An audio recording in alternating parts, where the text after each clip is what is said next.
My interest is and has always been working with adults, using education as a tool for social justice and social change. I'm also in leadership studies, so I'm also interested in the concept of leadership, but leadership as relational.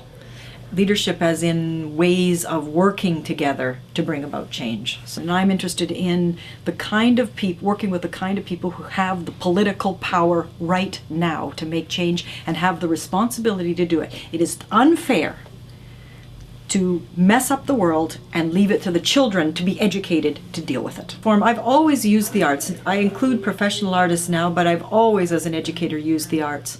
So they go away. The students, for example, have a very difficult reading, such as Foucault and his ideas around power and knowledge. And I ask them to come back and perform that in a skit, or to sing a song about it, or to create a poem or a short story. And it lightens, this can be very, very heavy reading, it can be very difficult concepts, but it lightens it and enables them to play with these ideas, so in more performative ways, rather than just simply coming back all the time and talking about what's in the readings. And the arts are, I think, what transforms the classroom, and I use them all the time. So, and I tease them from start to finish about performative dance.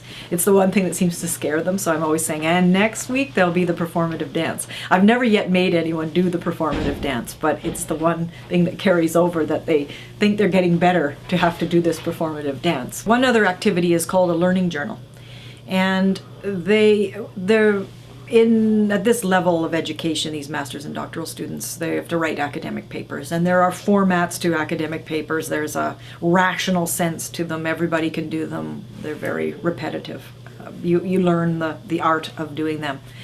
So the other activity that I include, or the other paper that I include, is called a learning journal. And if they're afraid of the art, they can simply type up what they're learning through the readings. But most won't do that. And they can create anything from, one student carved his own paddle and then wrote some quotes and ideas down of things that he learned all across the paddle. Others do things called altered books. And that's to take a book, and have to keep ripping out pages as you're going, because you want it to stay as a book. But you can paste things in, you can write things, you can use images, anything that you want, and they come up with extremely creative things. And then, of course, there are the students that are more artistic in the class.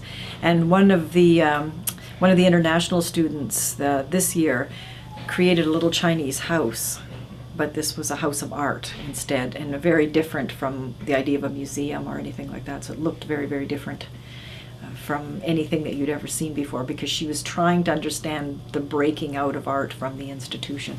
One of my students, she decided she wanted to use the arts. She was working with a group of homeless women, and she wanted to use the arts, and so she came up to talk to me about it, what she'd learned in the class, and how we could use that. So we organized, and we actually did a 2.5-year arts project together.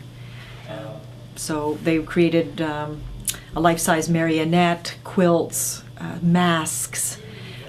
We had artists coming and going, so she got the idea of everybody is an artist, and everybody's creative, but everybody's not a professional artist.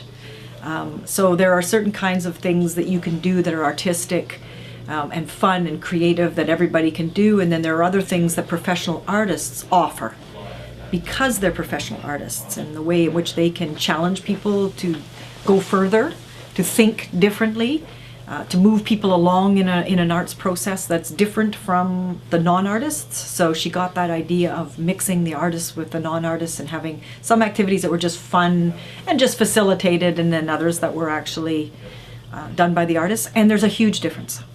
There was a mural that we did where cutouts and people writing on it and everything, and it's a fabulous in terms of research and in terms of engagement. It's got some wonderful ideas on it, but the masks that were done by a professional artist working with them are stunning pieces of art, but the stories behind them are equally powerful. So we have these very powerful stories on a mural, which is amateurish, but powerful. But then we have these masks, which are anything but amateurish and equally powerful stories. And it just makes a big difference. So she understood the difference in why you use artists in particular times and why you don't. That's one of the things teaching leadership studies and being in leadership studies that's really hit home to me, is that it's not about the one particular person. It's about the relationships and the process that's developed. So I don't think that in my class, transformed any of those students. I think the ideas and what happened in that classroom transformed those students. I did organize it, and I do have a passion for it. So I do drive a bit of it, but I think that what came out of that had much more to do with, I had the images, I had stories, and that's what started to hit them. And I had guest speakers come in and tell their own stories and their own images. So it was a collection of everything.